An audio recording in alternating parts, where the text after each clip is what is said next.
Una riña entre internos del reclusorio Oriente ocasionó una intensa movilización del cuerpo policíaco, además de desalojar en plena visita a los familiares de los reclusos, esto como protocolo y para resguardar su seguridad.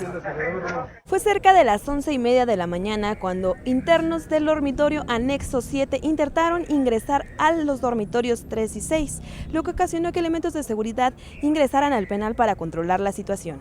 Solicitó el subsecretario que entrara la policía, entró un grupo especial de la policía, también de manera preventiva. La información que tengo es que ya pueden entrar nuevamente las familias, que se contuvo la situación. Alrededor de las 13 horas con 40 minutos se reanudó la visita para que los familiares pudieran entrar y continuar la convivencia con los internos. Sin embargo, las acciones por parte de los custodios y elementos de seguridad continuaron. En esta revisión lo que se encontraron fueron palos, tubos, piedras y algunas navajas. El subsecretario de Sistema Penitenciario, Asael Ruiz, recorrió la zona de dormitorios para verificar que los 8.499 internos que viven en el reclusorio varonil preventivo Oriente estuvieran en orden.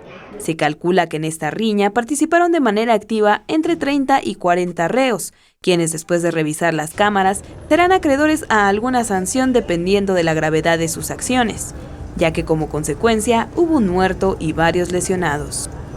Hasta este momento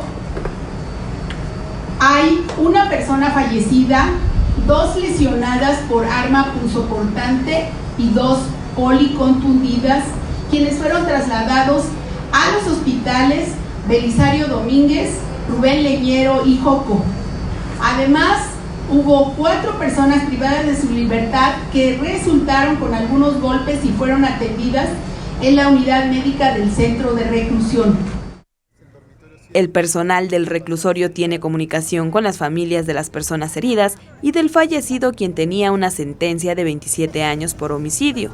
La secretaria de Gobierno, Rosa Isela Rodríguez, señaló que se trabaja para hacer cambios administrativos en los centros penitenciarios capitalinos para corregir malas prácticas y transparentar las acciones de los funcionarios de todos los niveles.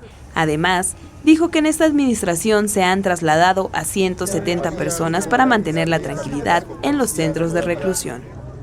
Iraíz Morquecho, 21 Noticias.